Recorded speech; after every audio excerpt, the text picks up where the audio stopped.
into the ethers, into your business, into your home, your work project, your to-do list, the traffic, the bills. You're doing everything you can, and you just have nothing left to give.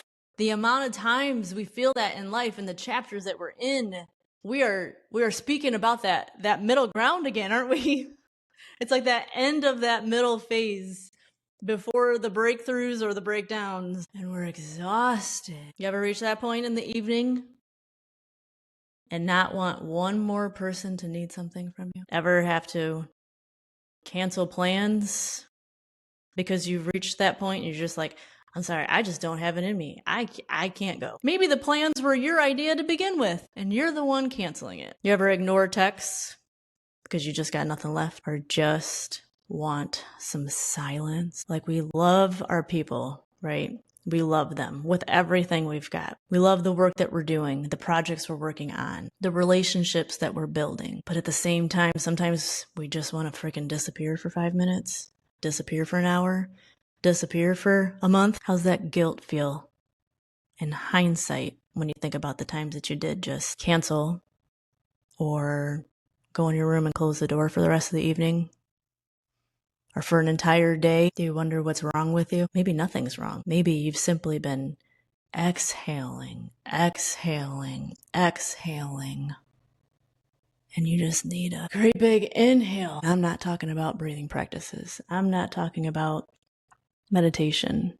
I'm not talking about the breaks that we don't have time to take. This is a curiosity that I've had for over a decade that I'm still thinking about. And so now that I'm in the practice of thinking out loud with you, I thought, let me run this by you. And I want to see if maybe I'm onto something. And this all began with this walk and talk that I was on. Well, I was walking with my good friend Gina, and it was still fallish outside, but we were coming up on the winter solstice.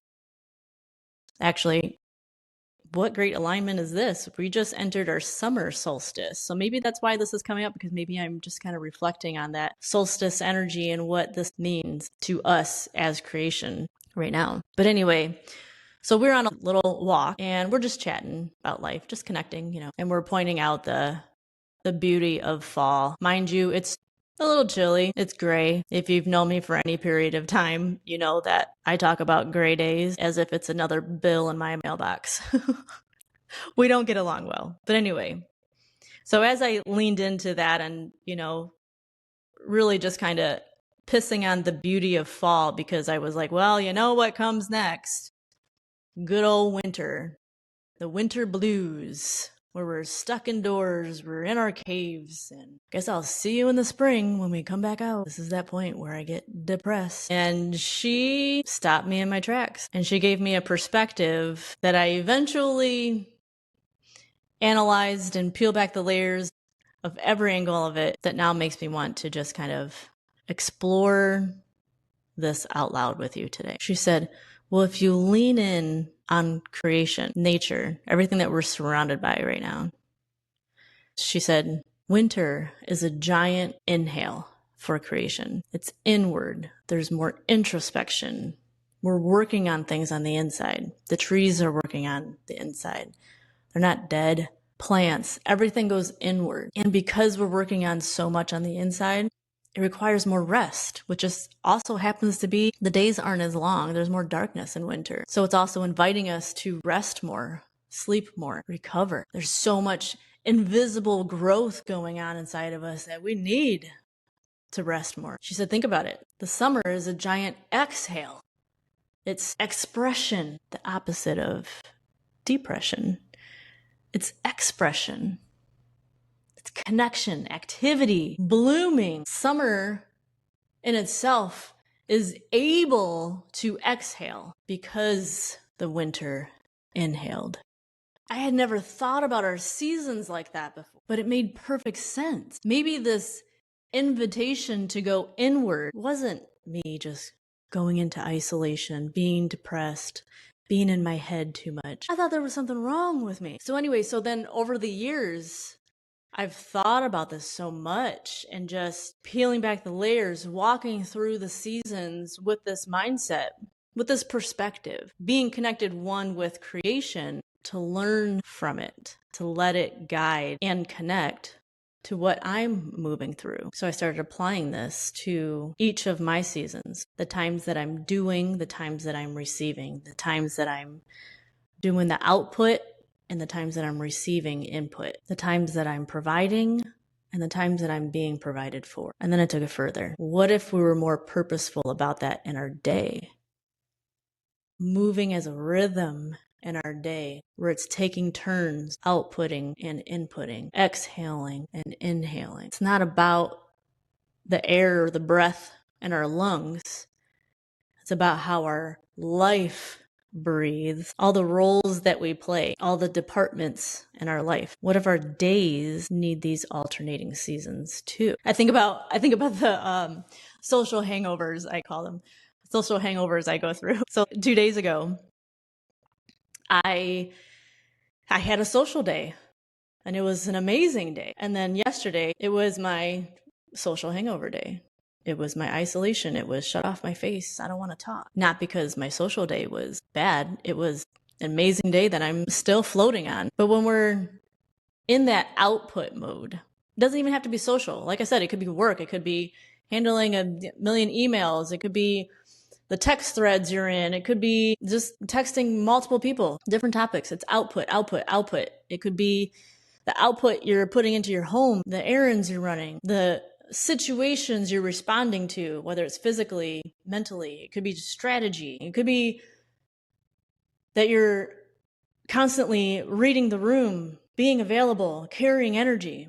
It doesn't mean that you're antisocial, as I once believed about myself. I thought I was antisocial. I think I'm just an introvert. But then I'm like, but I love being around people. I love taking it in.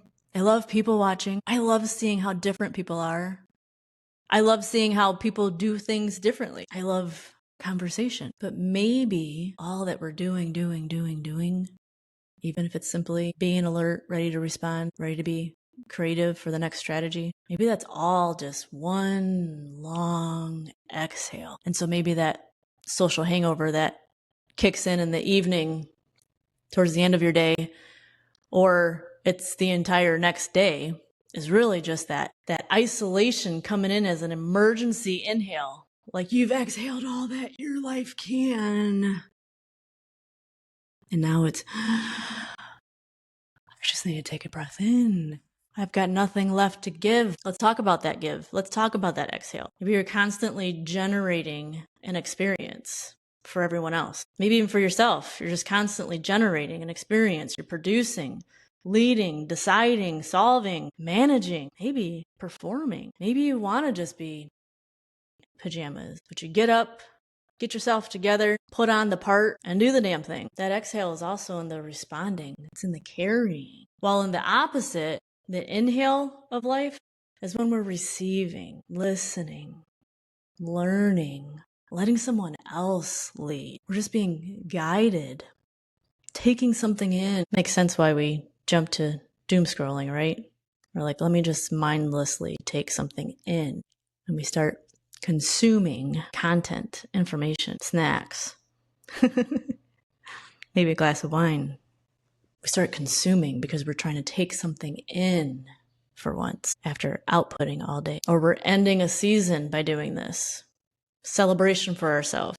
We're having a self-care day, or we're taking a week off and we're having a self-care week where we're just going to consume, receive, take in. It's just to finally not be responsible for the moment. That's what that inhale is. It's being released, or releasing yourself from being the constant generator of the day, the experience, the project. Here's what I'm not saying though. I'm not saying that rest means you have to take more breaks or that you have to stop what you're doing, because that's also not practical. Rest doesn't mean you have to stop. Sometimes rest just means that you're not having to generate. We don't need more breaks necessarily, though they help as long as we don't fill in a break with more output. We might just need to move that energy, that output energy, move the direction of it throughout the day. It's being purposeful about not outputting for so long that you run out of air and become weak, but maybe alternating, creating some balance, going back and forth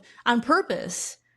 All right, I'm going to do this, and then I'm going to give my nervous system a break and do these other things that are more of an input. Like I'm going to do some research on this topic or learn some information from it so that you can receive, not be the giver, be the receiver. And when I say balance, I've got a big thing on this. It doesn't always mean equal. Balance could be we output, and then for 15 minutes, you do some input, read up on something, 15 minutes. And that could give you the energy you need for the next few hours to do more output, or vice versa. Let's look at the times that we're doing too much input. We've been doom scrolling for too long, Netflixing for too long. And we're like, okay, I need to get up. I need to do something for 15 minutes, do some output, or this is just going to end up being a full day of rotting where I become my sofa, become my bed, become my PJs. And that's not good either, right? But we'll save that for another episode. Anyway, coming back to the balance. Balance doesn't mean equal. I'm talking about putting rhythm in your day that serves you, that takes care of you, so that at the end of the day, you can be the person you want to be, the person that doesn't feel guilty the next day, or in hindsight, for having to go in your room and close the door, or cancel plans, or ignore text. So maybe I just thought of something. What if we're not necessarily looking for the perfect balanced day? Maybe we're looking for a breathable day, a day that breathes. I literally just took a cleansing breath just thinking about that. Maybe I'm onto something with it. But I think about, so when I was working in the salon, doing hair, of course, physically that already requires the output. Being in conversation, being in a relationship with your clients, that becomes additional output, because now it's more of like you're emotionally and intellectually outputting. You're involved, you're invested while you're physically outputting. And so when my nervous system needed a break, maybe this is my fourth client, and the last three I've been outputting a lot socially, intellectually, emotionally, and it's time for me to input.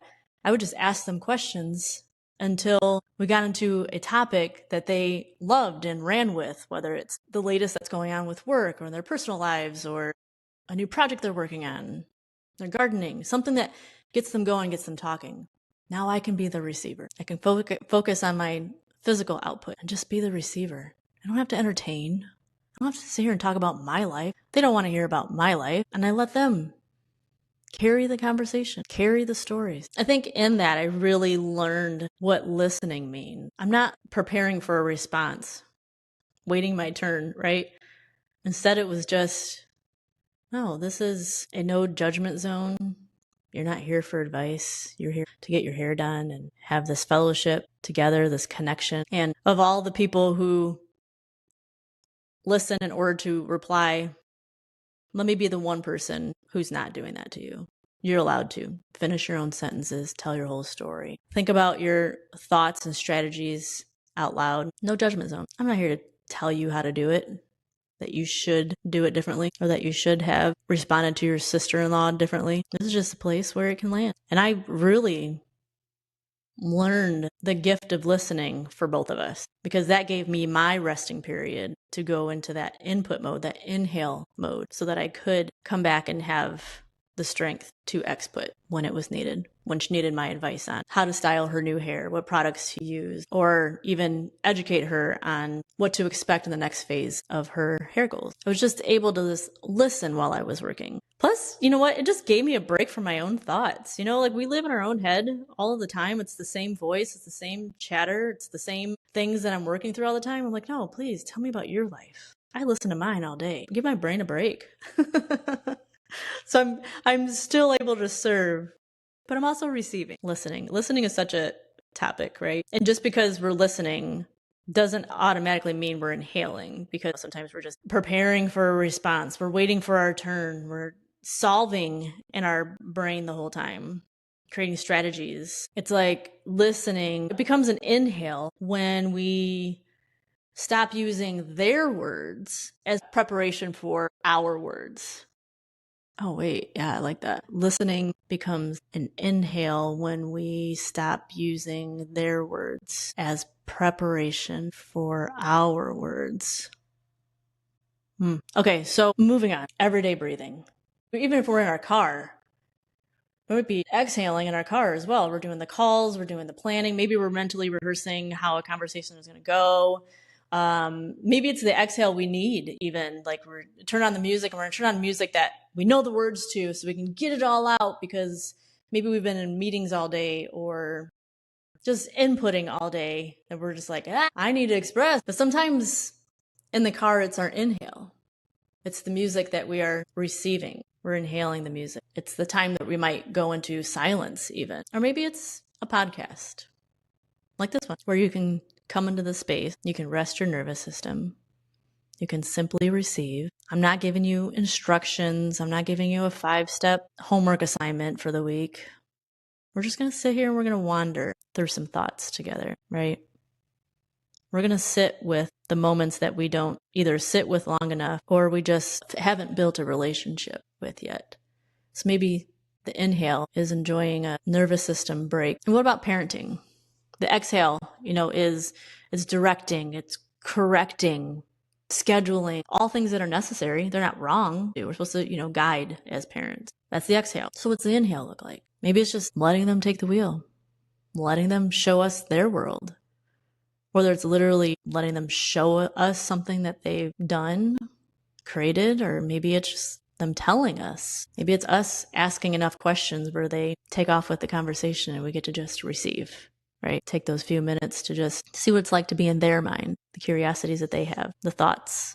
And marriage, let's see. The exhale. We're producing, creating connection, or we're supposed to anyway.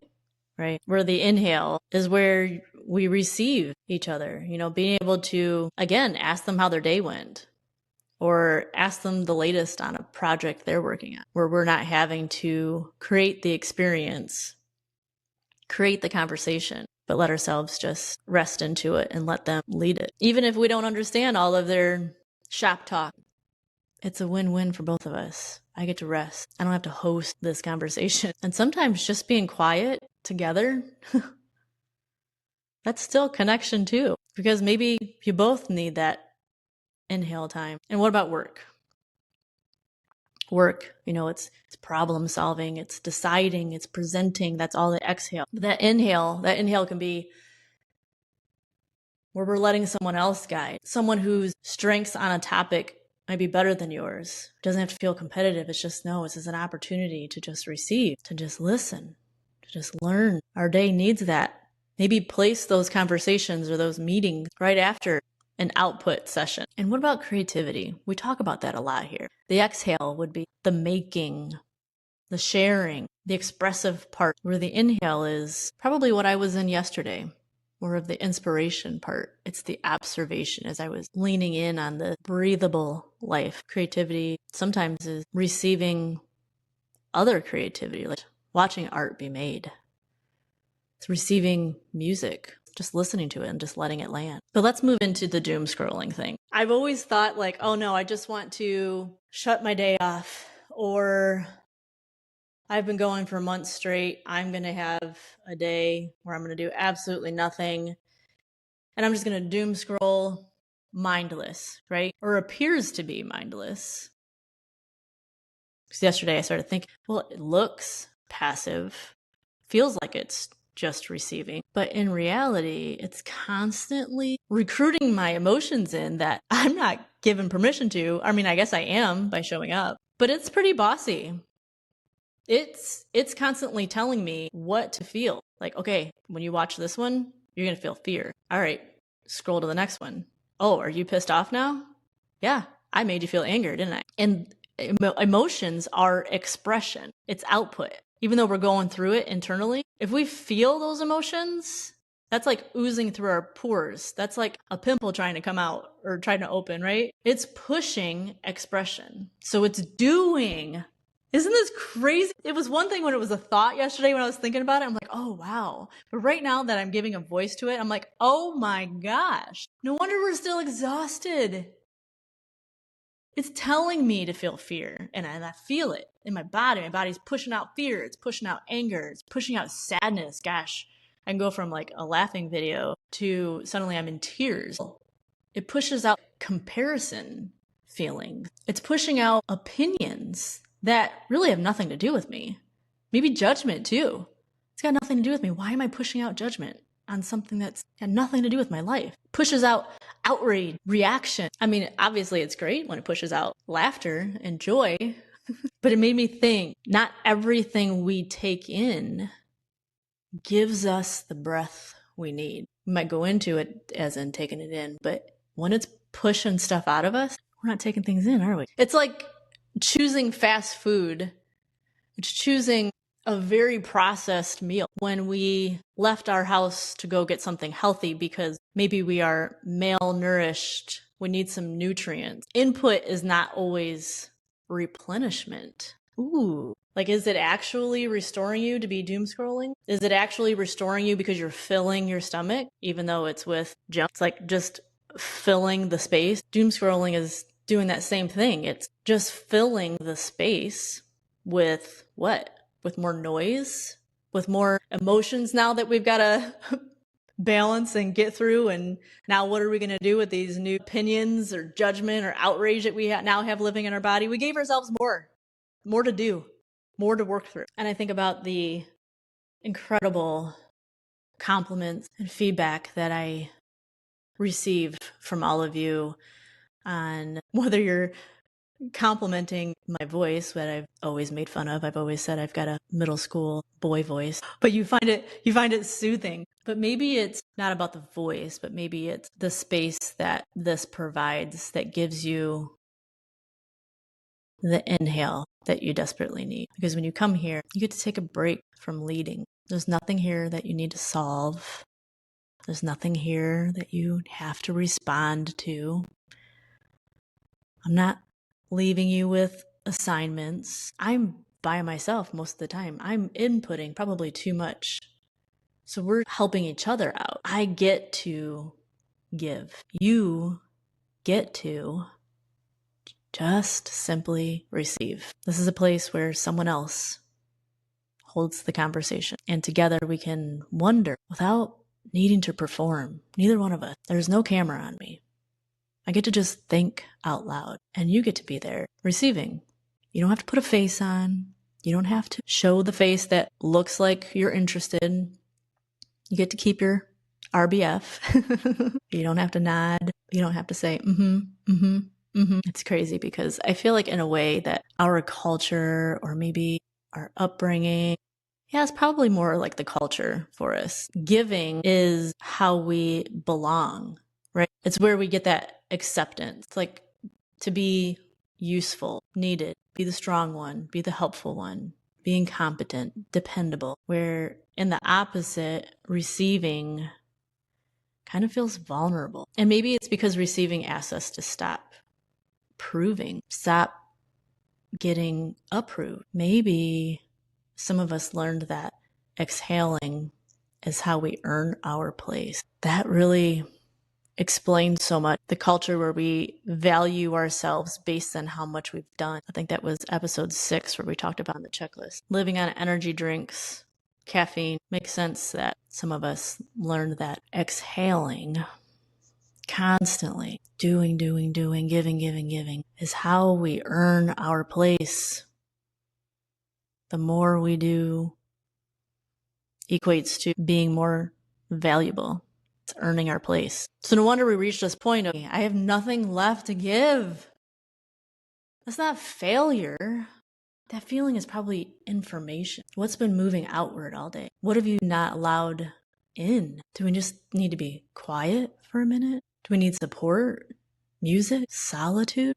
Do we need someone else to lead? Do we just need that full inhale? And what about the people in our home? The world gets our capable self, right? And our family gets what's left. And I'm not saying that quote family has to even be humans. I mean, our pet, we give, we come home, they get what's left. They get the bare minimum. They get the good enough. Our home, they get the short answers from us, the irritability, the silence, the closed door. And this, it's not because we love them less.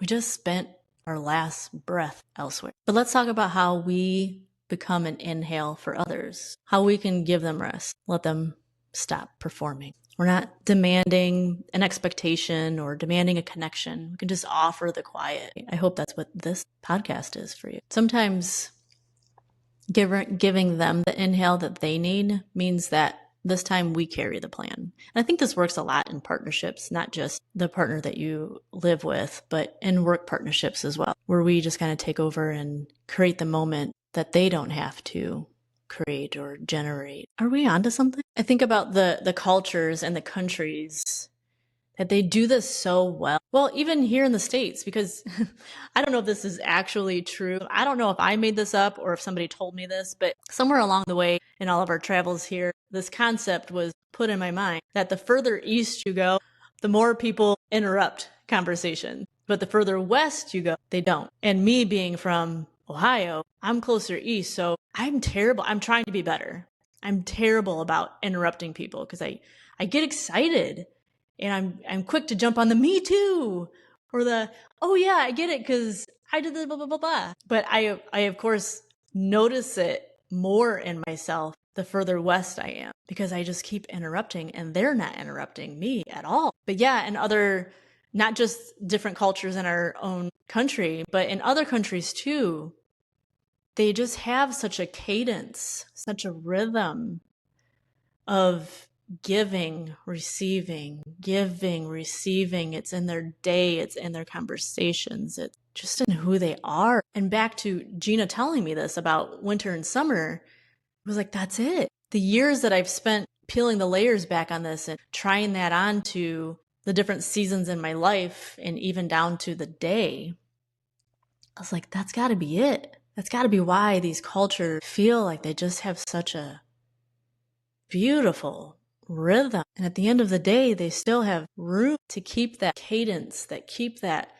inhale, exhale going all the way to bedtime, while the rest of us are crashing out by 5. So where do we feel like we're always output? What actually restores you? What things look restful, but maybe they're not? And when we're in conversation, are we listening or are we preparing for that response? And how much longer, oh my gosh, how much longer are we going to be waiting for that collapse before we're going to inhale and just receive? Stop trying to place things everywhere. We keep wanting to place experiences, respond to experiences. Just let the experience and let it land. We don't need to catch it and put it somewhere. We don't need to catch it and throw something back. Just let it land as is, right? And gosh, when we think about a day that is all exhale, even if we just put one inhale thing in the day, I wonder how different your day could feel by the end of it. Balance doesn't mean equal. And this doesn't mean that we are now going to micromanage the way our day breathes and make sure that every other task or every other hour is an inhale and then an exhale and then an inhale and then an exhale. That's not what we're trying to do here. But maybe it's just a simple awareness, a simple rhythm that we can be mindful of including in our day to receive before we collapse. We shouldn't need to disappear in order to recover. Right? And like I said earlier, maybe we don't need a perfectly balanced day. Maybe we just need a breathable one. Maybe we don't need to escape our lives so often if we would just learn how to breathe while we're living them. Maybe we learn today that breathing doesn't necessarily mean oxygen in our lungs, but rather just simply having the capacity to do life together because we're all just walking each other home. Thanks for exploring this wonder with me. I'll see you inside the village.